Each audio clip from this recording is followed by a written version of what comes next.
everyone. I'm Zeyuan Shang, a first-year PhD student from MIT, advised by Professor Tim Kraska. Before that, I spent 1 year at Brown. Today, I'm going to present our paper, DITA Distributed In-Memory Trajectory Analytics, which I worked with my undergrad advisor Guoliang Li from Tsinghua University and Professor Zhifeng Bao from RMIT University. Okay. So with the development of mobile devices and positioning technology, trajectory data can be captured more and more accurately, where each trajectory is a sequence of geolocations of moving objects. For example, as the figure shown on the left, a Uber car drives the passenger from the source location to a destination location. In every 10 seconds, the GPS reports the geolocation of this car, and the sequence of the geolocations forms a trajectory. And with the increasing population of online ride-hailing services, the ride-hailing companies collect more and more trajectory data. There has been 2 billion Uber trips taken by July 2016, and 62 million Uber trips taken only in June 2016. So most importantly, trajectory analytics can benefit a lot of real-world applications. For example, frequent train-based, trajectory-based recommendation systems, route planning, carpooling, and transportation optimizations. However, existing systems are limited in a number of ways. First is the data locality problem. Since the trajectories are distributed between different nodes, it's challenging to design data locality, data partitioning, and indexing techniques to reduce heavy data transmission cost. The second problem is load balance. It's not easy to balance the workloads to make full use of computation power of the entire cluster. The third one is the easy-to-use interface. It's difficult to provide full-fledged SQL-like or data frame or easy-to-use APIs for trajectory analytics. And also, it's very important to provide the versatility to support various trajectory similarity functions. There are various badly adopted similarity functions, like the non-metric ones like DTW, LCSS, EDR, and the metric ones like Frechite. We observed that for the existing systems, they only support just 1 or 2 of them, and we think it's very important and critical to support all these trajectory similarity functions in one system for various trajectory analytic purposes and scenarios.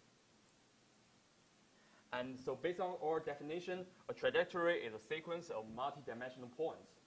And there have been numerous distance functions between trajectories. And among them, dynamic time warping, DTW, is one of the most widely used and robust. In general, DTW is a method that calculates an optimal match between 2 given sequences. Let's just take the eddy distance as an example. For the eddy distance, the match cost of 2 unequal characters is 1, and the match cost for 2 equal characters is 0. And for DTW, the match cost is the distance between any 2 points.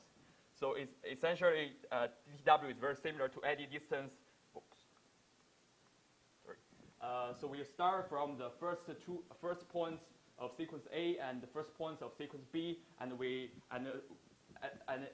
as shown in the bottom left corner here, and we just go until the last points of sequence A and the last points of sequence B, as shown by the top right corner. So,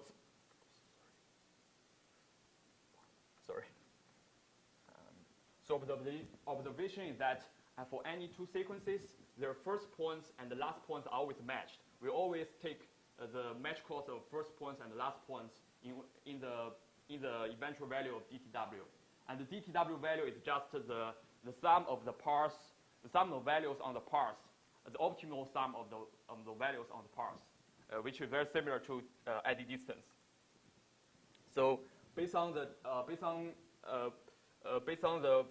formation observations, we propose trajectory similarity.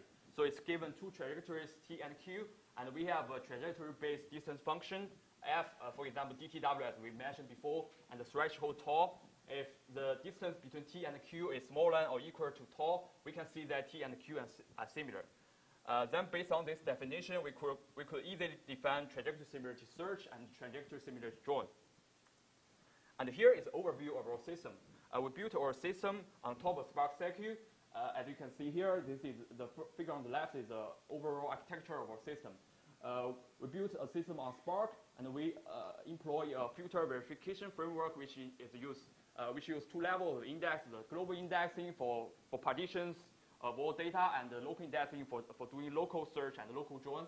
And we further extended the CQ parser and data from API and query optimizer to support CQ-like query and data frame API for trajectory analytics. As you can see at the figure on the right, you can do CQ-like query to query trajectories, and our system will also visualize it. Okay, and here is the overview of methods. First, I will talk about how to build the index. How do we partition the data among different nodes in the whole cluster? And how do we build global and local index? And next, I will talk about how to do trajectory similarity search. We employ a filter verification framework, which first use the index, then do some verification optimizations to validate a similarity between two trajectories.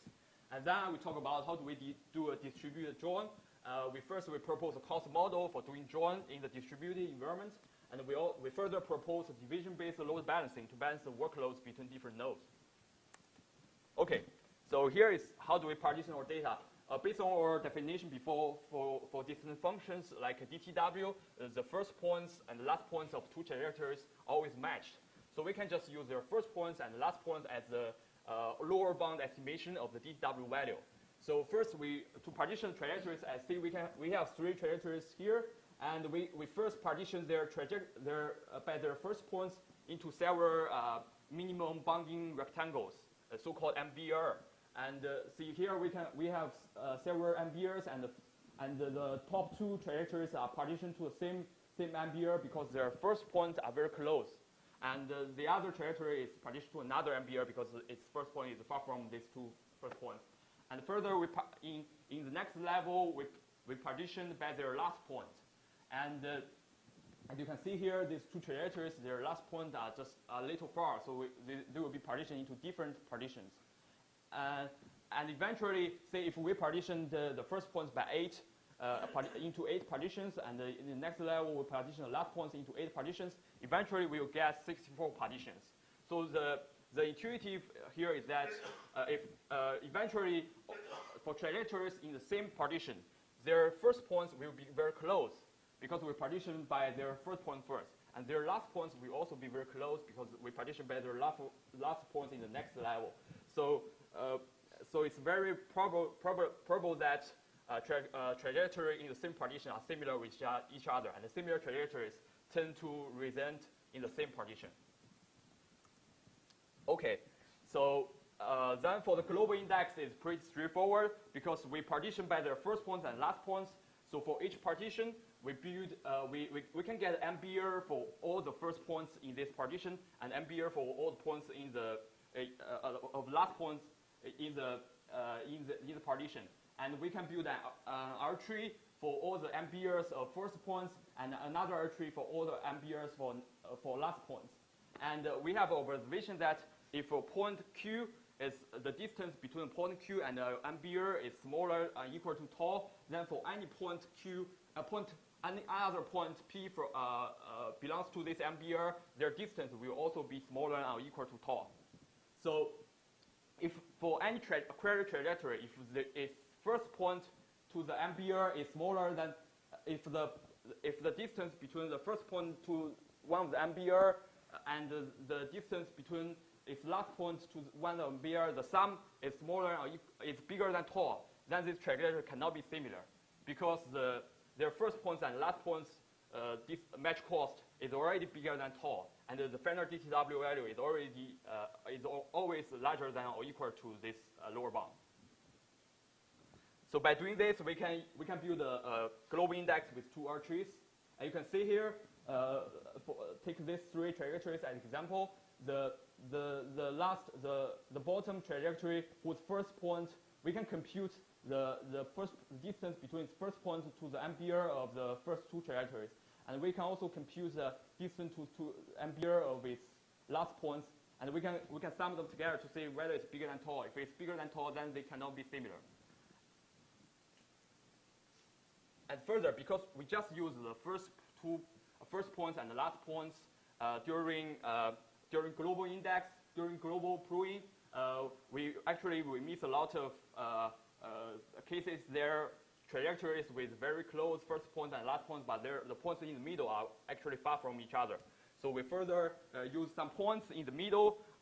We first, as an estimation of DTW, we select some representative points from the trajectory. We call it them pivot points, and we compute the estimation of DTW with the subset of points. As you can see here, if we just remove some points, we only use some subsets of the points of two sequences, we can actually get a lower bound of DTW with higher accuracy than just using first and the last points. So based on this idea and with the same idea from global index, we can further prove, construct a multi-level trial-like this structure. First, in the first level, we partitioned by their first point. We get some MBRs, and inside each MBR, we partitioned by their last point. We get another set of MBRs. And for the next level, we partition by their first pivot point and get another set of MBRs. And we keep doing this until the last pivot point. So essentially, we build a multi-level tree-like data structure for indexing the trajectories. And you can see here, the intuitive is that for the trajectory in the bottom, we can estimate the DTW value, but just consider the trajectories in the bottom, the points in the trajectory, bottom trajectory, and the distance between the MBRs of this top two trajectories. So essentially, we are comparing the distance between the point and MBR. So why it's fast? First thing is that we build a multi-level trial-like structure. So if the distance between the first MBR is, we can actually subtract the distance between the first point and the first level MBR, and the tau will be updated. And in the next level, we use the smaller tau to query the index structure. So the tau will be increased level by level. And also, because we essentially transform the lots of point-to-point distance computation in DTW to point-to-MBR distance. Since MBR contains lots of points, so we'll save a lot of computation power. And also, this, as shown by experiments, this index structure has very small space overhead, makes it very accessible to replicate to every work node in our cluster. Okay, so here next I will talk about similarity search. The basic idea is that first we use a global index to find relevant partitions, as we showed before, and then we replicate the query trajectory to each relevant partitions. By relevant, here we mean that this partition may contain some similar trajectories with the query trajectory. And then we perform some local search with the local index introduced before to find the similarity trajectories. And we compute the DTW value to validate their similarity. And the master then, in our cluster, the master then collects the return results to the user. And to do the join, since we are doing join in a distributed environment, it's very important to get a model, a cost model for the whole process. As we say, if we have two tables, A and B, A has 4 partitions, B has 5 partitions. Actually, we can either let A send all the candidate trajectories to the partition of B and do a local join at B, or we can just let B do the same thing to A. So for each edge, so essentially for the join graph, it's a bar graph which between A and B, and the weight for each edge from A and to B. We'll take the transmission cost in partition A as the data transmitted from A to B. And since A sends some candidate trajectories to B, we can also estimate the number of candidate pairs at B as the estimation of workloads happen at B. So for each edge from A to B, we can actually get the transmission cost of A and the computation cost of B. And since we are drawing in a distributed environment, our goal here is to minimize the, for each partition we'll get the total cost for all the transmission costs and the computation costs. So our goal here to minimize the maximum total cost. And here there's a problem called graph orientation, which selects the best direction for each edge in the drawn graph. And because this problem is NP hard, we propose a greedy algorithm to do that. First, we initialize the direction of edge for each direction we can get a cost of incurred by this direction. So we just pick the direction with the lower cost, and then we find the partition with the largest total cost, and then we try to reverse the edge of this partition to say to decrease the total cost. We repeat this process until the maximum total cost does not decrease.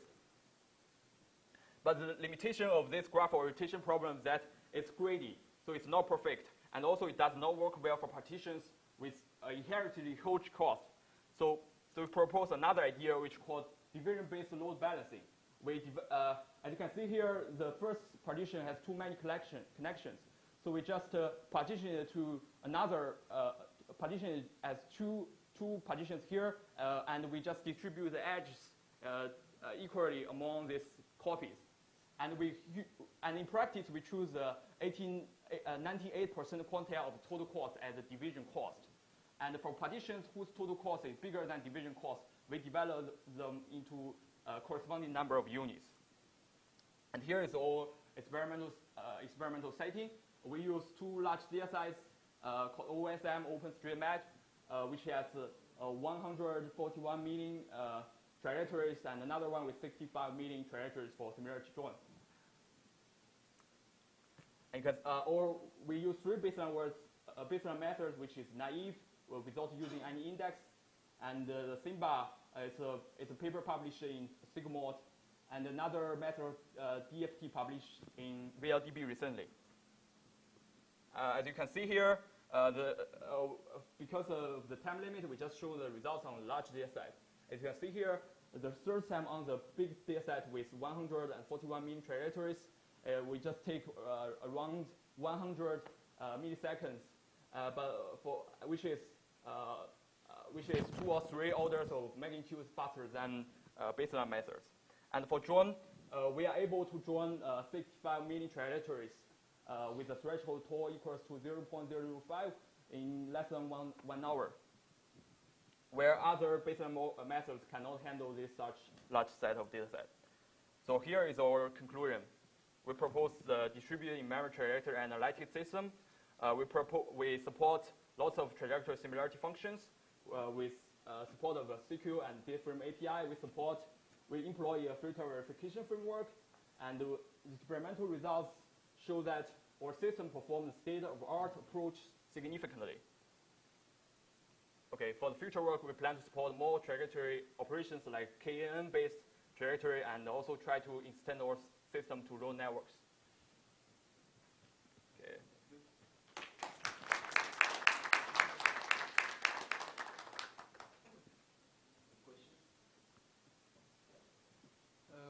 I have a question that we can see from your indexing part, that your indexing part is mostly rely on the similarity function itself, the properties of similarity function, especially for DTW. Mm-hmm. And I think how can you support different similarity functions if we like some manually or some user-defined similarity functions? How can you support that? First, we can support, besides DTW, we can also support SAS. It's an eddy distance-based trajectory similarity function, and the EDR, which is also a variant of eddy distance, and also FryChat. The basic idea is that if you just use ampere here, actually you can get you can compute the estimation of the distance function based on the point to ampere distance. So it's very easy for you to extend some other distance functions to support for index. For example, we can also support point distance. if like a point between a trajectory cannot be far from tall, and also a range query, like trajectories must be a specific range by just comparing the MBR with the trajectory. So this MBR provides lots of flexibility to support the other distance functions. So in your similarity function, did you consider anything related to time? Because when I try to think of applications joining 60 million trajectories, these trajectories must span a whole bunch of time, and it's not. Yeah. We first the trajectories we are using are all sampled as with the equal interval. So it's already time embedded, and also we can use time as another dimension. Your system, you can support some range. You can use some range query on just the time to select trajectories. No, what I meant by temporal is that are these 65-minute trajectories are in one day, or this spans a month, or spans a year? And if they span a year, does it make sense to join a trajectory from first day of the year with the last day of the year? But if you use time as another dimension, actually you can use some operations, some range query to just filter them out, right? Yeah, I have a question. So your index supports full trajectory similarity. But commonly you want, let's say, a sub-trajectory that is common with another larger trajectory. Do you support that? It depends. If you can just cut them into several segments, and you just use another segment as a new trajectory, you can just insert into our index. Our index supports updates. So you support only